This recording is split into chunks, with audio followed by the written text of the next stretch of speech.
আল্লাহ পাক মুসা আলাইহিস সালামকে যখন নবুয়াত দিলেন, প্রথম যে ওহী এলো, প্রথম ওহীটাই ছিল ইন্নানি আনাল্লাহ লা ইলাহা ইল্লা আনা ফা'বুদনি ওয়া আকিমিস সালাতা লিযিকরি। নিশ্চয়ই আমি আল্লাহ, আমি ছাড়া কোন ইলাহ নাই, আইনদাতা নাই, বিধানদাতা নাই, সুতরাং আমার দাসত্ব করো এবং আমার শরণার্থে নামাজকে প্রতিষ্ঠা করো। মুসা আলাইহিস সালামকে আল্লাহ পাক ওহী দিয়ে তাকে পাঠালেন। কোথায় পাঠালেন? আল্লাহ পাক বলেন, ইযহাব ইলা ফিরআউনা ইন্নাহু তাগা। গোটা কওম নাফরমান, আল্লাহর আইন কেউ মানছে না, গোটা কওমের কাছে না পাঠাইয়া আল্লাহ পাক সর্বপ্রথম মুসা আলাইহিস সালামকে দাওয়াত নিয়ে কার কাছে পাঠালেন? ফেরাউনের কাছে। কারণ ফেরাউন হচ্ছে রাষ্ট্রশাসক। ফেরাউন কি? রাষ্ট্রশাসক। টিলা, নিচের পানি পাহাড়ের উপরে যায় না, উপরের পানি না নিচের থেকে উপরে যায়, উপরের পানি নিচে আসে। এই জন্য আল্লাহ পাক বলছেন, সর্বপ্রথম তুমি ফেরাউনের কাছে যাও এবং এই কালেমার দাওয়াত দাও। হযরতে মুসা আলাইহিস সালাম ফেরাউনের কাছে গেলেন আর দাওয়াত দিলেন, ফেরাউন পড়ে নাও লা ইলাহা ইল্লাল্লাহ। একটি কথা আপনাদের মনে রাখতে হবে, দুনিয়ার কোন ফেরাউন, কোন নমরুদ, কোন সাদ্দাত, কোন হামান কেউ বলে নাই যে আমি আল্লাহ, আমি রাজ্জাক, আমি খালেক, আমি পৃথিবীর সৃষ্টি করেছি। কথা কেউ বলেছে? কেউ বলে নেই। কি বলেছে তারা? ফেরাউন বলেছে, মা আলিমতু লাকুম মিন ইলাহিন গায়রি, আমি তো জানি না আমি ছাড়া আরো কোনো ইলাহ আছে, এ কথা আমার জানা নাই, সুতরাং আমি হচ্ছি ইলাহ আর তুমি বলছো লা ইলাহা। তার মানে হচ্ছে ওই সময় পয়গম্বরেরা, আল্লাহর নবীর সাহাবীরা, তারা জানতেন যে আমরা কিসের দাওয়াত দেই, আর যারা শুনতো তারাও বুঝতো কিসের দাওয়াত শুনতেছি। এই কালেমার দাওয়াত যখন হযরতে মুসা আলাইহিস সালাম দিলেন, ফেরাউন বলল, আমি তো জানি না যে আমি ছাড়া আরো কোন ইলাহ আছে, আইনদাতা তো আমি, তুমি নতুন কোথা থেকে আইনদাতা নিয়ে আসছো? ফেরাউন বলছে, দেখো আমারে বাদ দিয়া যদি অন্য কাউকে ইলাহ বলে তুমি মানো আর সেই শিক্ষা যদি যে জাতিকে দাও, তাহলে আমি তোমাকে ধরে লাআজআলান্নাকা মিনাল মাসজুনিন, আমি তোমাকে কারারুদ্ধ করব, আমি তোমাকে জেলখানায় ঢুকিয়ে দেব। রাষ্ট্রশক্তি প্রথম বাধা দিল কারা? বলেন সবাই। সেই বাধা কি ওখানে শেষ হয়েছে না এখনো আছে? আছে কিনা জোরে বলেন। আমি তোমাকে জেলখানায় ঢুকাবো। হযরতে মুসা আলাইহিস সালাম বলেন, ফেরাউন রে, জেলের ভয় আমি করি না, আমাকে জেলের ভয় দেখায় লাভ নাই, আমি আল্লাহ পাকের পয়গম্বর হযরতে মুসা আলাইহিস সালাম। ফেরাউনের দলবল আছে, লোক লস্কর আছে, তার অস্ত্রের অভাব নাই। আল্লাহ রাব্বুল আলামিন মুসা আলাইহিস সালামের কাছে একটা অস্ত্র দিয়া দিলেন। দিছিলেন কিনা? দিছিলেন কিনা? আল্লাহ পাক হযরত মুসা কি বলেছেন? ওয়া মা তিলকা বিয়ামিনিকা ইয়া মুসা, মুসা রে তোমার হাতে ওটা কি? মুসা আলাইহিস সালাম বললেন, এটা লাঠি। আল্লাহ পাক বললেন, ফেলে দাও লাঠি। লাঠি ফালায় দিলেন। কি হয়ে গেল? হিয়া হাইয়াতুন তাসআ, লাঠি হয়ে গেল। এখন লাঠি পড়ে সাপ হয়ে গেল। সাপ দেখে নবী হোক, ওলি হোক, সাহাবী হোক আর আলেম হোক, সাপ দেখলে ভয় করে না মানুষের? মুসা আলাইহিস সালাম ভয় পাইছে। আল্লাহ রাব্বুল আলামিন হযরত মুসাকে শোনায় দিলেন, খুযহা ওয়া লা তাখাফ সানুঈদুহা সিরাতাহাল উলা,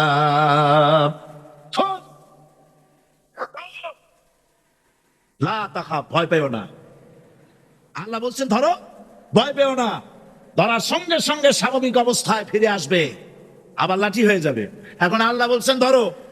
মুসা আলাইহিস সালাম কি ভয় পাওয়া উচিত হবে? উচিত হবে? মুসা আলাইহিস সালাম কি ভয় পাইছিলেন? কারণ হচ্ছে দুশমনের শক্তিটা খুব বড়ই দেখা যায়, মনে হয় যেন অনেক বড়, কি জানি কি। আল্লাহ পাক বলছেন, ইন্না কাইদাশ শায়তানে কানা দাঈফা, শয়তানের চক্রান্ত যতই তুমি মনে করো অনেক ষড়যন্ত্রের জাল বিস্তার হয়ে আছে, আল্লাহ কয় কিছুই না, দাঈফা, অত্যন্ত দুর্বল। আল্লাহ পাক বললেন ধরো। মুসা আলাইহিস সালাম সাপ ধরলেন, সঙ্গে সঙ্গে লাঠি হয়ে গেল। ফেরাউন বরদাস্ত করলো না, রাষ্ট্রশক্তির পক্ষ থেকে আক্রমণ শুরু হলো। অপরাধ কি? মুসা আলাইহিস সালামের অপরাধ কি? কি অপরাধ?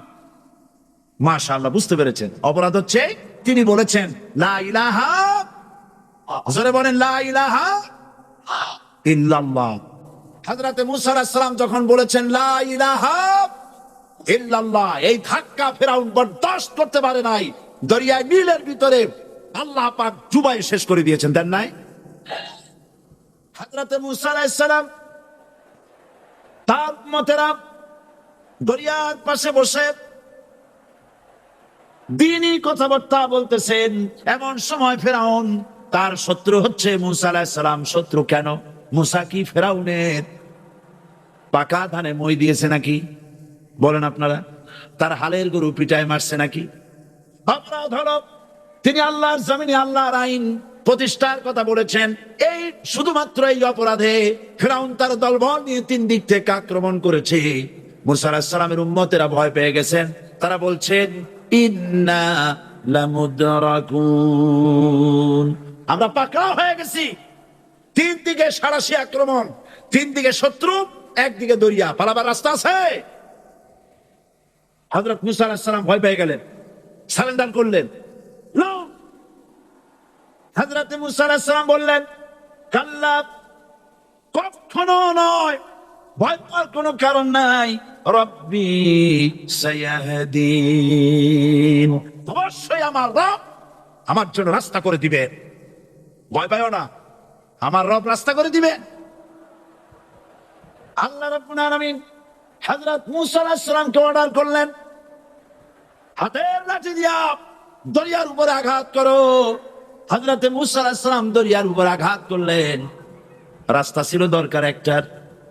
এক বাড়িতে আল্লাহর হুকুমে লাঠি দিয়ে একটি আঘাত করার সঙ্গে সঙ্গে হযরত মুসার তার সঙ্গী সাথী দরিয়া পার হওয়ার জন্য দরিয়ার মধ্যে দিয়ে আল্লাহ 12টা রাস্তা পয়দা করে দিলেন।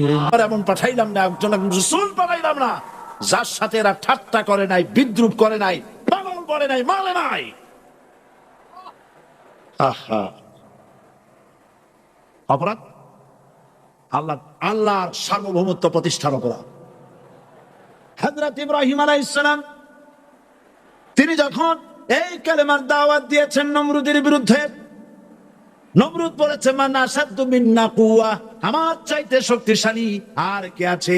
আনা রাব্বুকুমুল আলা, আমি তোমাদের বড় প্রভু। নাউজুবিল্লাহ। কই থেকে একটা তুমি বলছো লা ইলাহা ইল্লাল্লাহ, আমি তো ইলাহ। হযরত ইব্রাহিম আলাইহিস সালামকে কালেমার দাওয়াত পেশ করার অপরাধে অগ্নিকুণ্ডের ভিতরে ফালাবার ব্যবস্থা হয়ে গেছে। আল্লাহ পাক সব ঘটনা কোরআনে বলে দিয়েছেন। দিয়েছেন কিনা বলেন? কেন বললেন এই সমস্ত কথা? এই জন্য বলেছেন ফেরাউন মরে যাবে, নমরুদ মরে যাবে, কিন্তু তাদের প্রেতাত্মারা যুগে যুগে তারা বেঁচে থাকবে। আগুনের ভিতরে ফালাবার ব্যবস্থা হয়েছে। আল্লাহ পাক বলে দিয়েছেন আমার রাস্তায় যদি চেষ্টা করো, জিহাদ করো, আমার সাহায্য তোমরা পাবে। ওয়া কানা হাক্কান আলাইনা নাসরুল মুমিনিন, মুমিনদেরকে সাহায্য করা আমি আল্লাহর জন্য ওয়াজিব।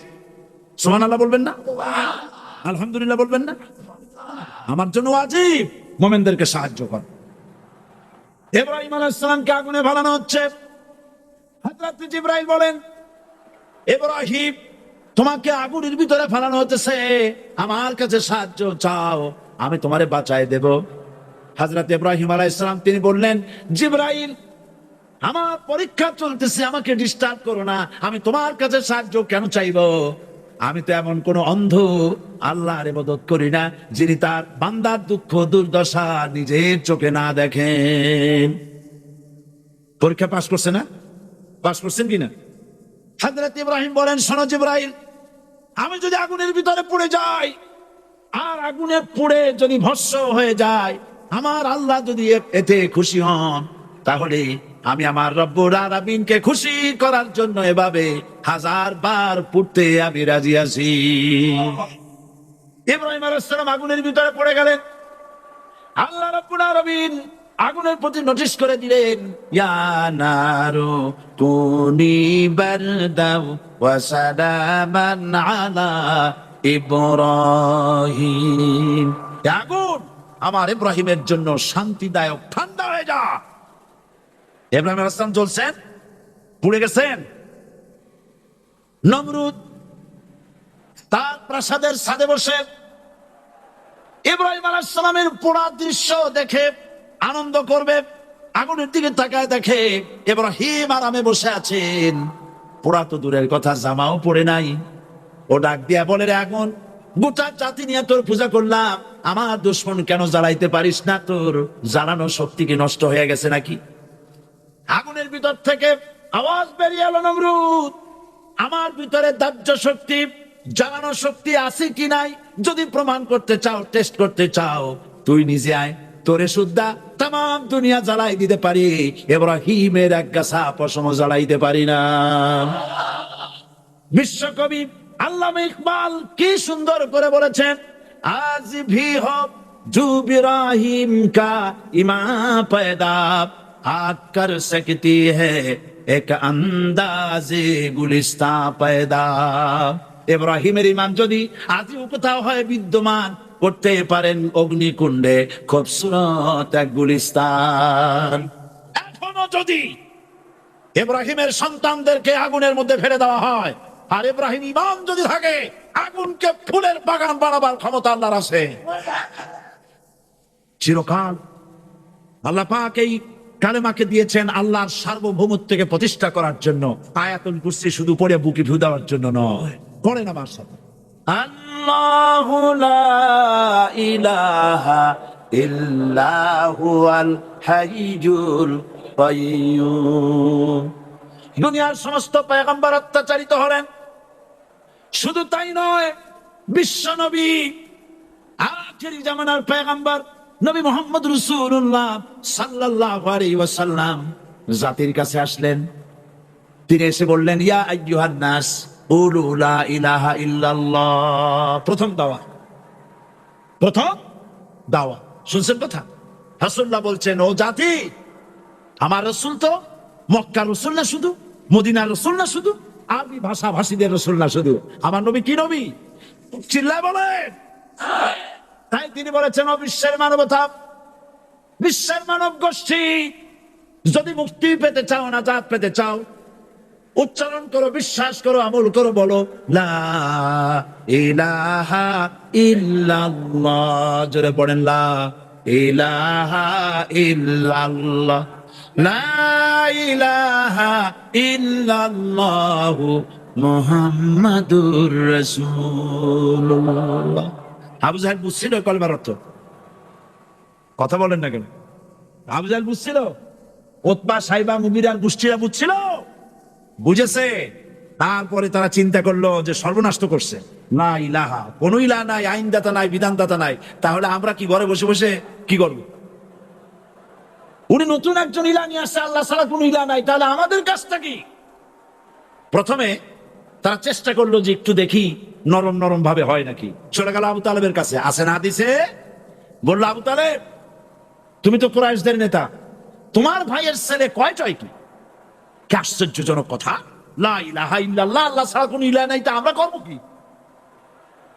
তোমার ভাতিজাকে বুঝাও লা ইলাহা ইল্লাল্লাহ দাওয়াত বন্ধ করে দিক, এর বিনিময়ে টাকা লাগে টাকা দেব, সোনা লাগে সোনা দেব, যত সুন্দরী মেয়ে চায় তাও দেব, নেতৃত্ব চায় তাও দেব, তবু যেন কালেমার দাওয়াত না দেয়। আসিনে কা হাদিসে আছে কিনা? নবীজি যখন বাড়ি ফিরলেন, চাচা আবু তালেব নিজের কলিজার টুকরা সন্তান হযরত জাফর আলীর চাইতে তিনি ভালোবাসতেন কলিজার মতো করে মুহাম্মদ সাল্লাল্লাহু আলাইহি ওয়াসাল্লামকে। বলছে, বাবা, এমন কথা কেন বলো যাতে লোকেরা খেপে যায়? এই কথাগুলি বলো না, ওরা আমার কাছে এই সব প্রস্তাব দিয়ে গিয়েছে। রাসূলুল্লাহ প্রস্তাব শুনে এগ্রি করলেন। জি, আমার নবী বলেন, ও আমার চাচা আবু তালেব, প্রস্তাবকারীদেরকে শুনিয়ে দিন। হুজুরের সাথে তখন অনেক লোকজন, নাকি অনেক অস্ত্রপাতি, কিচ্ছু নাই, আল্লাহর শক্তি ছাড়া কিছুই নেই। আমার নবী বলেন, ও আমার চাচা আবু তালেব, প্রস্তাবকারীদেরকে শুনিয়ে দেন। যেটা দেওয়া সম্ভব সেটা তো দূরের কথা, যেটা দেওয়া সম্ভব নয় তাও যদি তারা দিতে পারে আমার এই, যেমন আকাশের সূর্যটা ধরে এনে ওরা যদি আমার ডান হাতে তুলে দেয়, আকাশের পূর্ণিমার চাঁদটা ধরে যদি বাম হাতে আমার তুলে দেয়, এর বিনিময়ে এক মুহূর্তের জন্য তাওহীদের দাওয়াত আমি বন্ধ করে দেব না। সুবহানাল্লাহ। রাসূল করিম সাল্লাল্লাহু আলাইহি ওয়াসাল্লাম তাদের এই প্রস্তাবকে যখন গ্রহণ করলো না, কাফেরেরা বুঝলো, আমি আগেই বলেছি 3 শ্রেণীর লোক বাধা দিয়েছে। কয় শ্রেণী? প্রথম শ্রেণী কি? রাষ্ট্র শক্তি, তাদের হাতে অস্ত্রপাতি তো খুব শক্তি, আর যারা একবার ক্ষমতায় যায় ওরা মনে করে এই ক্ষমতা থেকে আমাদেরকে কেউ নামাইতে পারবে না। বিংশ শতকের শ্রেষ্ঠ মুজাদ্দিদ আল্লামা সৈয়দ আবুল আলা মওদুদী রাহমাতুল্লাহ আলাইহি তিনি এক জায়গায় লিখেছেন, স্বৈরাচারীরা তার পতনের সমস্ত ছিদ্র বন্ধ করে, কিন্তু একটা ছিদ্র বন্ধ করতে পারে না, মনের ভুলে সে ছিদ্রটা থেকেই যায়, যেই ছিদ্র দিয়ে আসলে তার পতনটা হবে। ক্ষমতায় গিয়ে মনে করে চিরকাল ক্ষমতায় থাকবো। ভারতের প্রধানমন্ত্রী পণ্ডিত জওয়াহরলাল নেহেরু রাঁচি পাগলাগারদে গিয়েছেন, মেন্টাল হসপিটাল। কাগলেরা নেহেরুকে দেখে আশ্চর্য হয়ে গেছে, এত সুন্দর মানুষ, মাথায় কিস্তি টুপি, গায়ে শেরওয়ানি, মুসলমানি ড্রেসই আলাদা, যদিও তিনি হিন্দু ছিলেন, পরেছেন মুসলমানি ড্রেস। শেরওয়ানি কাদের পোশাক? কাদের পোশাক? সাথে ছড়ি নিয়ে হাঁটা, স্টাইল করে, সুন্দর পাজামা, সুন্দর টুপি, সুন্দর সাজসজ্জা করে, মুসলমানদের ড্রেস। এই ড্রেস পরে তিনি গিয়েছেন, সবসময় যে ড্রেস তিনি পরতেন। পাগলেরা জিজ্ঞেস করছে, তুমি কে গো? উনি বলছেন, আমারে চেনো নাই, আমি ভারতের প্রধানমন্ত্রী পণ্ডিত জওয়াহরলাল নেহেরু। পাগলেরা বলছে, ও সেই কথা, আমরাও যখন এই হসপিটালে আসছিলাম এই তোমার মতো লম্বা লম্বা কথা আমরাও বলছি, থাকো আমাদের সাথে কিছুদিন, তোমার মাথাও ঠান্ডা হয়ে যাবে। ক্ষমতায় যারা থাকে, ক্ষমতার মোহে চতুর্দিকে অন্ধকার দেখে, মনে করে আমার পতন আর হবে না। কিন্তু তোমাকে বুঝিবে যে গোকুলে বাড়ি শেষে গাড়ির চাকা সব সময় উপরে থাকে না। গাড়ির চাকা সব সময় উপরে থাকলে গাড়ি তো চলবেই না, গাড়ির চাকা ঘোরে বলেই তো গাড়ি চলে। সুতরাং এই উপরে তোমার চাকা উপরে এখন আছে বলে, তোমার দলের চাকা উপরে আছে বলে যারা মানুষের উপরে জুলুম করছো, আলেমদেরকে ধরতেছো, মুসল্লিদেরকে ধরে ধরে জেলে ঢুকাচ্ছ, সময় আসবে এমন ইন্দুরের গর্ত বাবানা পালাবার জন্য সোজা আঙ্গুলে ঘি যখন উঠলো না, আঙ্গুল বাঁকা করতে হবে। শুরু হয়ে গেল অত্যাচার, শুরু হয়েছে না? হযরত সুমাইয়া রাদিয়াল্লাহু তাআলা আনহা কি নির্মম ভাবে, নিষ্ঠুর ভাবে তাকে শহীদ করা হলো। খাব্বাব, হুবাইব, হযরত খাব্বাব রাদিয়াল্লাহু তাআলা আনহুকে দেখে হযরত ওমর একদিন বলছিলেন, খাব্বাব তোমার পিঠে এত গর্ত কেন? এত গর্তওয়ালা পিঠ আর এত চিকুন কোমর আমি তো জীবনেও দেখিনি। হযরত খাব্বাব বলেছেন, ওমর জানো না, ইসলাম কবুল করার অপরাধে, কালেমা পড়ার অপরাধে কাফির বেঈমানেরা আমাকে মারধর করেছে। যখন আমি তাদের মারে কালেমা ছাড়ি নাই, তখন আগুন জ্বালায়া আগুনের আংটার উপরে, আংটা আগুনের উপরে আমাকে চিৎ করে শোয়া, আমি যেন নড়াচড়া করতে না পারি সেজন্য আমার বুকের উপরে পাথর চাপা দিয়ে রেখেছে। আগুনে গোশত পুড়ে পুড়ে আগুন ভিতরে ঢুকেছে, গায়ের রক্ত আর চর্বি গলে গলে পড়ে আগুনগুলো নিবেছে। ওই পিঠে যে গর্ত হয়েছে আজও পর্যন্ত সেই গর্ত মিটে যায় নাই। হযরত খাব্বাব রাদিয়াল্লাহু তাআলা আনহু বলছেন, বুখারী শরীফে হাদিসে ভাবে এসেছে, ওয়ান খাব্বাব বিন আরিত রাদিয়াল্লাহু তাআলা আনহু আন্নাহু ক্বাল শাকাউনা ইলা রাসূলিল্লাহ সাল্লাল্লাহু আলাইহি ওয়াসাল্লাম ওয়া হুয়া মুতাওয়াসসাদুন বুরদাতুন লাহু ফি জিল্লিল কাবা। আমি গেলাম রাসূলুল্লাহর কাছে, যে দেখে হুজুর বাইতুল্লাহ শরীফের ছায়ায় আরাম ফরমাচ্ছেন। আমি কাছে গিয়া বললাম, আলা তাস্তানসিরু লানা আলা তাদউ লানা ইয়া রাসূলুল্লাহ, হে রাসূল আপনি কি আমাদের জন্য দোয়া করবেন না? আপনি কি আমাদের জন্য আল্লাহর কাছে সাহায্য প্রার্থনা করবেন না? মার খেয়ে খেয়ে তো শেষ হয়ে গেলাম। শুনতেছেন আপনারা? আল্লাহর নবী উঠে বসলেন, বললেন, খাব্বাব শোনো, তোমাদের আগে যারা এই পৃথিবীতে এসেছিলেন দ্বীনের দাওয়াত দেওয়ার জন্য, সমকালীন রাষ্ট্র শক্তি তাদেরকে ধরতো, ফায়ুখাজুর রাজুলু ফায়ুহফারু লাহু ফিল আরদ, তার জন্য তারে ধরে নিয়া মাটির মধ্যে গর্ত করত, ফায়ুজআলু ফিহা, এরপরে সেই গর্তের ভিতরে তাকে কোমর পর্যন্ত গেড়ে দিত। সুম্মা ইউতা বিল মানশার, এরপরে করাত আনা হতো, ফায়ুদাউ আলা রাসিহি, এরপরে করাতটা মাথার উপরে রাখা হতো, ফায়ুজআলু নিসফাইন, এরপরে করাত দিয়া চিরে চিরে জীবিত মানুষটাকে দ্বিখণ্ডিত করে ফেলে দিত।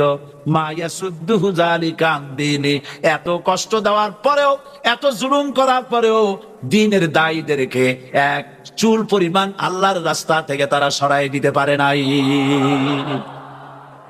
ওয়াল্লাহি, ও খাব্বাব, আমি আমার আল্লাহর নামে কসম করি। মুসলমান কে কসম করতেছে?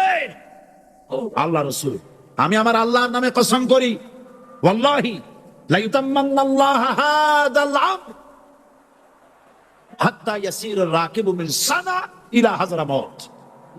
সেদিন বেশি দূরে নয়, ইয়েমেনের রাজধানী সানা থেকে শুরু করে সৌদি আরবের হাজরামাউত পর্যন্ত হাজার হাজার মাইল, এই দীর্ঘ পথে যুবতী নারী তার সৌন্দর্যের পশ্চা নিয়া, আর ধনাঢ্য ব্যক্তিরা সওদাগরেরা তাদের টাকা পয়সা নিয়া একাকে নিয়ে অথবা দলবদ্ধ ভাবে মানুষেরা যাতায়াত করবে। লা ইয়াখাফু ইল্লাল্লাহ, মানুষের মনের মধ্যে কোনো ভয় থাকবে না। এমন একটা সময় আসবে, ওয়ালাকিন্নাকুম তাস্তাজিলুন, অথচ তোমরা বড্ড তাড়াহুড়ো করছো। তাড়াহুড়ো করো না, অপেক্ষা করো, ধৈর্য ধরো, মার খাও, জেলে যাও, শহীদ হও, আল্লাহ রাজ কায়েম হবেই হবে। বিল্ডিং থেকে শিক্ষা গ্রহণ করুন, বিল্ডিং, ইমারত, দালান থেকে শিক্ষা গ্রহণ করুন। এই যেটা দালান আছে না পাশে, দেখতে পাচ্ছেন? এই দালান কি দিয়ে তৈরি করা হয়েছে বলেন? ইট। সমস্ত ইটেরা যদি ধর্মঘট করত, আমরা কেউ মাটির তলায় যাব না, কেউ আমরা আগুনে পুড়ে ঝামা হব না, পিঠ হব না, কেউ আমরা টুকরা টুকরা হব না, সবাই থাকবো উপরে উপরে। তাহলে কি দালান হইতো নাকি? এই বিল্ডিং নির্মাণ করতে গিয়া ইটের যে স্যাক্রিফাইস, হাজার হাজার ইটকে পিঠ হতে হয়েছে, পুড়ে যেতে হয়েছে, খোয়া হতে হয়েছে, ভেঙে টুকরা টুকরা হয়ে 50 ফিট মাটির নিচে যেতে হয়েছে। তারপরে ইমারত গঠন হয়েছে, সুন্দর দালান তৈরি হয়েছে। যারা ইসলামী শাসন চান, আল্লাহর দ্বীনকে বিজয়ী দেখতে চান, তাদেরকে অসংখ্য মানুষকে পোড়াইটের মতো জেলখানায় পুড়ে পুড়ে মরতে হবে, অসংখ্য মানুষকে ফাঁসির কাস্তে ঝুলতে হবে, গায়ের রক্ত দিতে হবে, শহীদ হতে হবে, তারপরে ইসলামের ইমারতটা কায়েম হয়ে যাবে। শায়ের, কবি কি সুন্দর করে বলছেন, কবি সুন্দর করে বলছেন, ये शहादत गहे उल्फत में कदम रखना, ये शहादत गहे उल्फत में कदम रखना, लोग समझते हैं आसा है मुसलमान होना। মানুষেরা মনে করে মুসলমান হওয়া খুব সহজ জিনিস। না, মুসলমান হওয়ার অর্থ হলো শাহাদাতের ঈদগাহে শামিল হয়ে যাওয়া।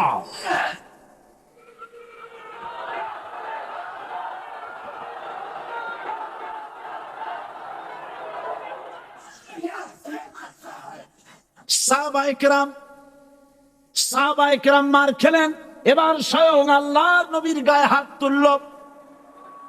আবু জাহেল এসে হুজুরকে মারলেন, গলায় চাদর দিয়া এমন জোরে টান মেরেছে, রাসূলুল্লাহ পড়ে গিয়েছেন। হাদিসে এসেছে হুজুরের চোখ মোবারক ঠিকরে পড়ে যেতে চেয়েছে, চেহারা মোবারক লাল হয়ে গিয়েছে, জমিনের উপর আছাড় মেরে ফেলেছে।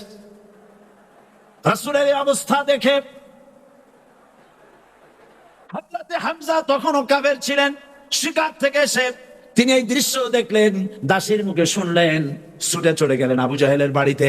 যাই বলে, আবু জাহেল রে, তুই মুহাম্মদ সাল্লাল্লাহু আলাইহি ওয়াসাল্লাম মেরেছিস, বল কেন মারলি? এমন ভালো মানুষ তো জীবনে চোখে দেখি নাই, যিনি কোনো মিথ্যা কথা বলেন না, ভালো ভালো কথা বলেন, এক আল্লাহর গোলামি করার জন্য বলেন। এই সব ভালো কথা বলার জন্যই তুই তারে মারলি নাকি? হে আবু জাহেল, তুই কি মনে করেছিস মুহাম্মদ সাল্লাল্লাহু আলাইহি ওয়াসাল্লাম তার পিতা আব্দুল্লাহ মারা গেছে বলে মুহাম্মদ সাল্লাল্লাহু আলাইহি ওয়াসাল্লাম এতিম হয়ে গেছে মনে করেছিস নাকি? জেনে রাখ, মুহাম্মদ সাল্লাল্লাহু আলাইহি ওয়াসাল্লামের পিতা আব্দুল্লাহ মারা গেছে, কিন্তু চাচা হামজা তো মরে যায় নাই। হাতের ধনুক দিয়া এমন জোরে আঘাত মারলেন, আবু জাহেলের মাথা ফেটে রক্ত ফিনকি দিয়ে বেরিয়ে এলো।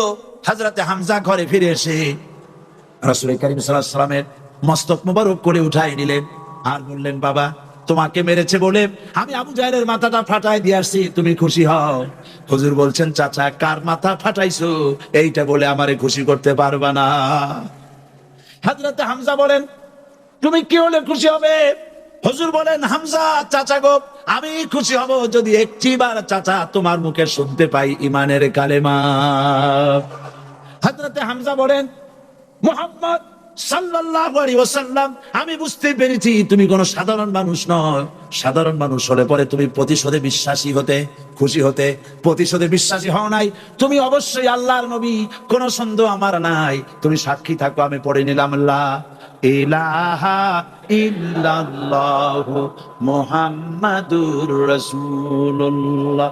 জোরে পড়া, লা ইলাহা ইল্লাল্লাহু মুহাম্মাদুর রাসূলুল্লাহ। ঘাবড়াবার কারণ নাই। এর অর্থ এই নাই যে আপনারা কালেমার দাওয়াত দিবেন আর রাষ্ট্রশক্তি আপনারে পিটাইতেই থাকবে, আপনার কোনদিন আপনার সুদিন ফিরে আসবে না। বিষয়টা কি এমন না? আমার আল্লাহর ওয়াদা শোনা, ওয়ালা তাহিনু ওয়ালা তাহজানু ওয়া আনতুমুল আলাউনা ইন কুনতুম মুমিনিন। মুমিন যদি হও আমি তোমাদেরকে বিজয় দান করব। সুবহানাল্লাহ বলে। আজ যদি আমাদের উপরে বিপদ এসে থাকে তাহলে তার একমাত্র কারণ পূর্ণাঙ্গ ঈমানের অভাব আমাদের মধ্যে রয়েছে, ঠিক কিনা? আজ পৃথিবীতে সব থেকে মাইর খায় কারা? চিল্লায় বলো। আলজেরিয়ায় কারা? বসনিয়ায় কারা? চেচনিয়ায় কারা? প্যালেস্টাইনে কারা? প্যালেস্টাইনের মুসলমানদেরকে মাইরে মেরে শেষ করে দিল। দেখছেন ছবিতে না? দেখেননি? প্যালেস্টাইনের মুসলমানদের যে কে যখন মারা হচ্ছে, বাংলাদেশের প্রধানমন্ত্রী তখন আমেরিকায় ক্লিনটনের সঙ্গে কথা বলতেছেন। তিনি ক্লিনটনের কাছে তার পিতৃ হত্যার জন্য দায়ী সাজাপ্রাপ্ত 3 জন ব্যক্তিকে ফেরত চাচ্ছিলেন। আমার দৃষ্টিতে এটা কোনো অপরাধ নয়। সন্তান তার পিতার প্রতি আকর্ষণ থাকবেই। আমার আপত্তি সেখানে আপনি প্রধানমন্ত্রী শুধু শেখ পরিবারের প্রধানমন্ত্রী নন, শুধু আওয়ামী লীগের প্রধানমন্ত্রী হওয়া উচিত নয় আপনার। আপনি পৃথিবীর দ্বিতীয় বৃহত্তম বাংলাদেশের 12 কোটি মুসলমানের প্রধানমন্ত্রী। পিতৃ হত্যার আসামি ফেরত চাইলেন, কিন্তু বিল ক্লিনটনের আশ্রয় প্রশ্রয় লালিত পৃথিবীর অসভ্য জাতি সন্ত্রাসী ইহুদিরা প্যালেস্টাইনের মুসলমানদেরকে পাখির মতো গুলি করে হত্যা করছে। আপনি কেন জবাব চাইলেন না?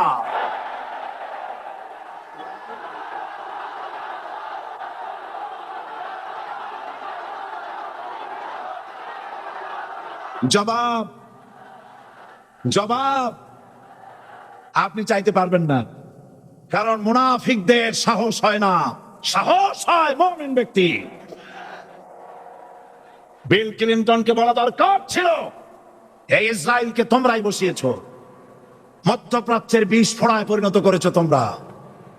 তবে হ্যাঁ, যুরিবাত আলাইহিমুয যিল্লাতু ওয়াল মাসকানা ওয়া বাউ বিগাদাবিন মিনাল্লাহ। আল্লাহর গজব আসবে, ইহুদিরা পৃথিবী থেকে নিশ্চিহ্ন হবেই হবে ইনশাআল্লাহ।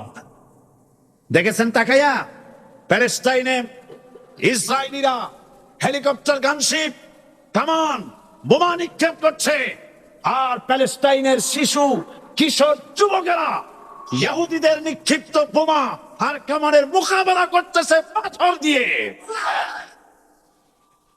আমি আমার অন্তরের অন্তঃস্থল থেকে ধন্যবাদ জানাই, মোবারকবাদ জানাই খালিদ বিন ওলীদের উত্তরসূরি, খাব্বাব খোবাইবের উত্তরসূরি প্যালেস্টাইনের ওই সব যুবকদেরকে যারা কাফের বেঈমান ইহুদিদের মোকাবেলা করতেছে ইটা পাথর দিয়ে। আর আমি আমার অন্তরের অন্তঃস্থলে সমস্ত ঘৃণা দিয়ে আমি ধিক্কার জানাই পৃথিবীর মুসলিম শাসকদেরকে, যারা মুসলমানদের মার দেখে চুপ করে যারা বসে আছে।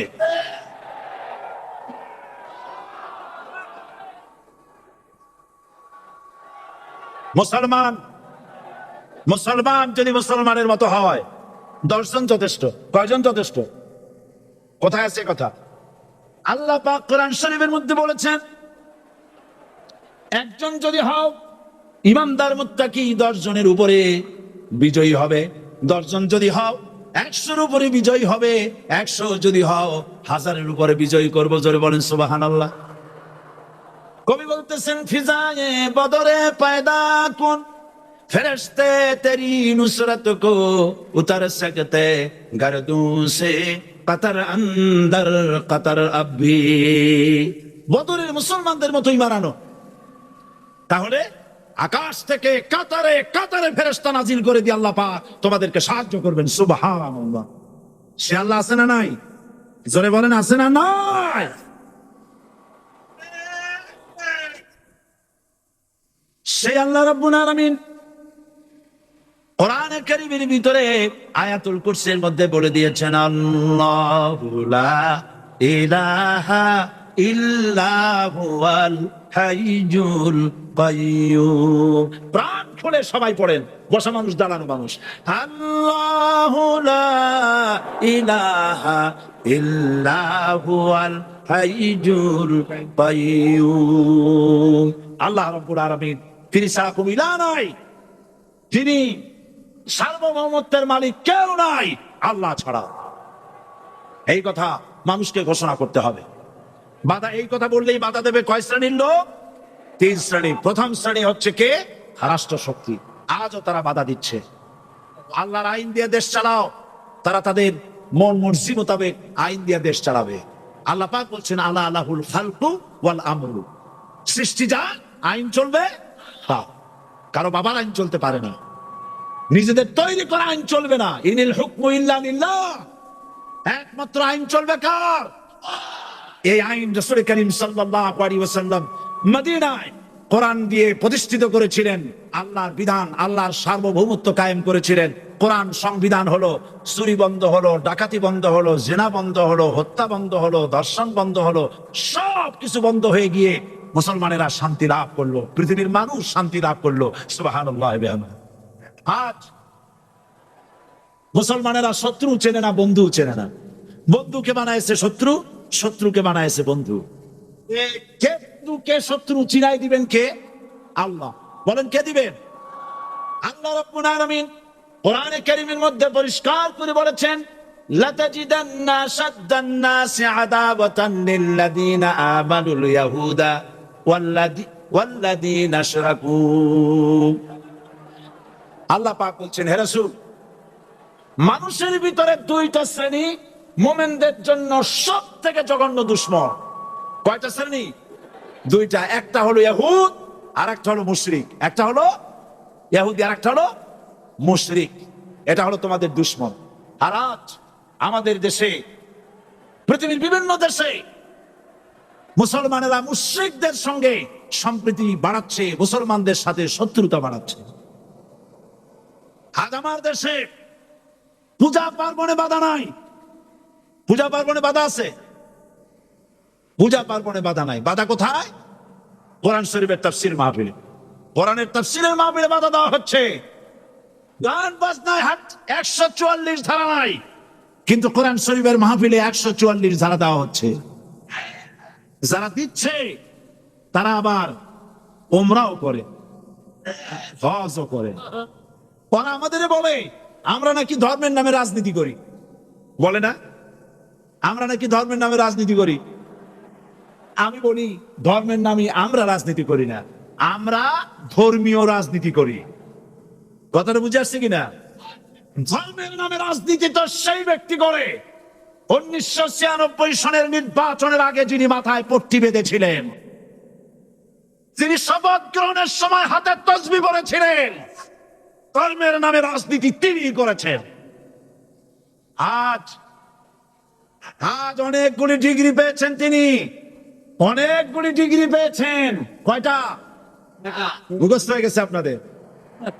শকুনেরা, শকুন যদি গরুর গোশত কিনে খাওয়া লাগতো, 80 টাকা কেজি দরে শকুনে এত গোশত কিনে খাইতে পারতো না। লেখাপড়া করে যদি ডিগ্রি নেওয়া লাগতো, এত ডিগ্রি কপালে জুটতো না। পয়সা দিয়া ম্যানেজ করা ডিগ্রি, কিন্তু 9টা নিলে কি হবে? আসল ডিগ্রিটা এখনো বাকি আছে।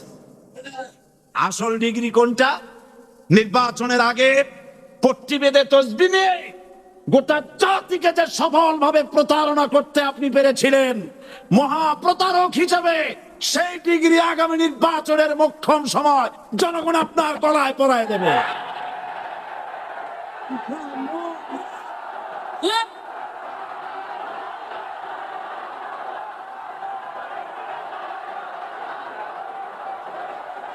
সুতরাং ধর্মের নামে রাজনীতি নয়, আমরা ধর্মীয় রাজনীতি করি, আমরা এই কোরআনের রাজনীতি করি।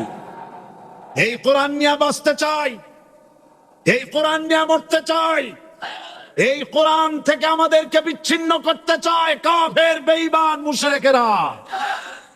ও আমার জাতি, কোরআন থেকে যারা বিচ্ছিন্ন করতে চায়, তোমরা কি তাদের বিরুদ্ধে জিহাদের জন্য প্রস্তুত থাকবে?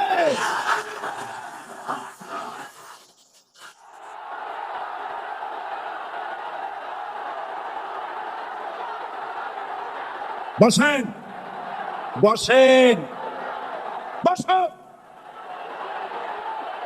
বসেন, বসেন। আমি বুঝতে পেরেছি বিষয়টা কি। আসরের পরের থেকে বসা তো, সুযোগ পাইয়া খাড়া হইয়া কোমর সোজা করলে। বসেন, সবাই বসেন। কোমর সোজা হয়ে গেছে, বসেন। এত বড় মাহফিল, জীবনে আর একটা পাবো নিশ্চয়তা আছে কি? জোরে বলেন, আছে? আজ আমাকে কথা বলতেই হবে ইনশাআল্লাহ, কারণ আগামীতে আবার আপনাদের সাথে দেখা হবে কিনা আমি জানি না। কথা বলতেই হবে। বসেন, কেউ দাঁড়িয়ে থাকবেন না। আমি দেখতে পাচ্ছি বাংলাদেশের ভাগ্য আকাশে উত্তর গগনে কালো মেঘ জমা হয়েছে, ঝড়ের পূর্বাভাস লক্ষ্য করছি। যদি মোকাবেলা করতে না পারেন সক্ষম ভাবে, এমন অন্ধকার গাঢ় কালো অমাবস্যার রাত আসতে পারে যার শুভে সাদে খাওয়া অসম্ভব। সুতরাং আপনারা কি কাপুরুষের মতো কাফের মুশরিকদের গোলামি করে মরতে চান? বিড়ালের মতো 500 বছর বেঁচে থাকার কোনো লাভ নাই। সিংহের মতো 1 ঘন্টা বাঁচতে চাই। আমাদেরকে বলা হয় সাম্প্রদায়িক উস্কানিমূলক কথা নাকি আমি বলি। পত্রপত্রিকা দিছে না তারা? সাম্প্রদায়িক উস্কানি কথা, সাম্প্রদায়িক উস্কানিমূলক কথা বলি। সেই জন্যই বোধ হয় শত শত মুসলিম আমাদের কাছে এসে মুসলমান হয়। মানুষে আর বোকা বানানো যাবে না। যাবে কি? আর বোকা বানানো যাবে? তারপর বলছে কি? এরপরে বলছে, আমাকে বলছে রাজাকার। শুনে রাখো, চট্টগ্রামের লক্ষ লক্ষ জনতা, প্রধানমন্ত্রী সুদ্ধা, অন্তত 3 শতাধিক পার্লামেন্টের সম্মানিত সদস্যরা সেদিন বসা। 1997 সনে বাজেট বক্তৃতা যখন আমি করতেছিলাম, ডক্টর কুদরতে খোদা, নাম রাখছে কুদরতে খোদা, আসলে গজবে খোদা। এই লোকটি নাস্তিক, ইসলামের চূড়ান্ত দুশমন। তার প্রণীত শিক্ষা ব্যবস্থার যখন সমালোচনা করছিলাম, ট্রেজারি বেঞ্চ থেকে আমাকে বলা হলো রাজাকার। আমি আমার সমস্ত শক্তি একত্রিত করে বলেছিলাম, শুধুমাত্র হিন্দুস্তানের রাজাকারেরাই আমাকে রাজাকার বলতে পারে। আমি বলেছিলাম 1973 সন পর্যন্ত আমি বাংলাদেশের কোন রাজনৈতিক দলের নেতা এবং কর্মী ছিলাম না। আমি রাজাকার নই। আমাকে রাজাকার বলে যদি তাকে প্রমাণ করতে না পারে 10 কোটি টাকার মানহানি মামলা দায়ের করব। আমার এই বক্তব্য সারা দুনিয়া শুনেছে। পার্লামেন্টে আমার এই বক্তব্য রেকর্ড হয়ে আছে। সেদিন 3 শতাধিক পার্লামেন্ট মেম্বারের কেউ আমার চ্যালেঞ্জ গ্রহণ করেন নাই। যে কোনো ব্যক্তি পার্লামেন্টে গিয়ে আমার বক্তৃতা দেখে আসতে পারেন। এরপরে 1997 সনের 7 অক্টোবর দৈনিক জনকণ্ঠ পত্রিকা যখন আমার বিরুদ্ধে লিখলো, সেই পত্রিকায় সাঈদীর ওপেন চ্যালেঞ্জ 8ম পাতা 1997 7 অক্টোবর, এত বড় 2 কলমে হেডিং। সেখানে আমি বলেছি, বাংলাদেশের সকল সাংবাদিক, গোয়েন্দা বিভাগ, বাংলাদেশের সকল বুদ্ধিজীবীকে আমি আমার পিরোজপুরে আমন্ত্রণ করছি।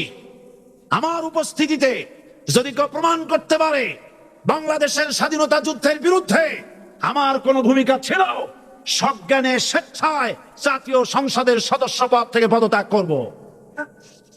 3 বছর পার হয়ে গেছে, আজ পর্যন্ত কেউ এই চ্যালেঞ্জের মোকাবেলা করে নাই। সুতরাং আমাকে যারা রাজাকার বলবে তারা পিতৃ পরিচয়হীন অবৈধ সন্তান। 1971 সনে, শোনো মুসলমানেরা, 1971 সনের কোন কাদা সাঈদীর গায়ে লাগে নাই। আমাকে রাজাকার বলে জনগণ থেকে বিচ্ছিন্ন করবা, জনগণ থেকে আমার বিচ্ছিন্ন করা যাবে না। কারণ এই জনগণ আমার জন্য আসে না, এই জনগণ আসে আল্লাহ কোরআনের জন্য।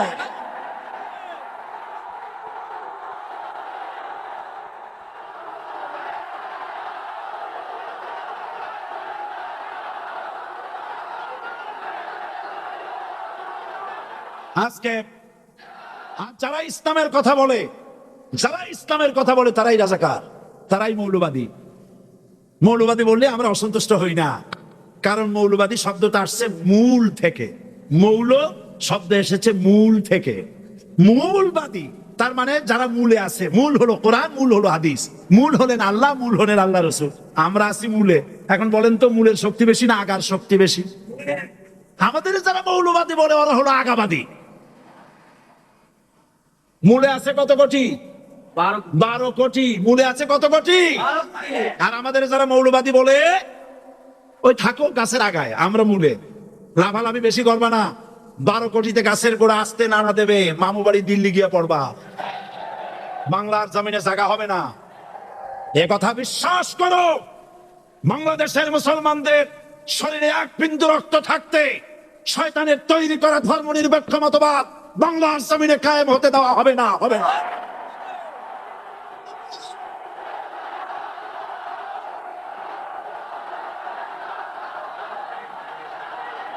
রাসূল করিম সাল্লাল্লাহু আলাইহি ওয়াসাল্লাম কোরআন প্রতিষ্ঠার জন্য আন্দোলন করেছিলেন। আয়াতুল কুরসি আমাদের সে কথাই শিখিয়েছে। আল্লাহ রাব্বুল আলামিন বলেন, আল্লাহু লা ইলাহা ইল্লা হুয়াল হাইয়ুল কাইয়্যুম। প্রাণ খুলে পড়েন, আল্লাহু লা ইলাহা ইল্লা হুয়াল হাইয়ুল কাইয়্যুম। আল্লাহ হচ্ছেন তিনি, যিনি ছাড়া কোনো ইলাহ নাই, আইনদাতা নাই, বিধানদাতা নাই। আমরা মানুষের তৈরি করা আইন মানি না। 12 কোটি মুসলমানের দেশে আইন তৈরি করবে মানুষ, আমরা মানব না। পার্লামেন্টে তৈরি হতে হবে কোরআন দিয়ে, পার্লামেন্টে আইন তৈরি হতে হবে কোরআন দিয়ে। সুতরাং ভয় যতই পান আর যতই ষড়যন্ত্র করেন, 4 দল যখন একত্রিত হয়েছে, ঐক্যবদ্ধ থাকবে, সরকার ঐক্যবদ্ধভাবে গঠন হবে, নির্বাচন ঐক্যবদ্ধভাবে হবে এবং কোরআন হবে, আল কোরআনের পার্লামেন্ট হবে বাংলাদেশে। এই চট্টগ্রাম থেকে স্বাধীনতার মহান ঘোষক প্রেসিডেন্ট জিয়াউর রহমান সাহেব দিয়েছিলেন, এই চট্টগ্রাম থেকেই ইসলামী রাষ্ট্রের ঘোষণা হবে।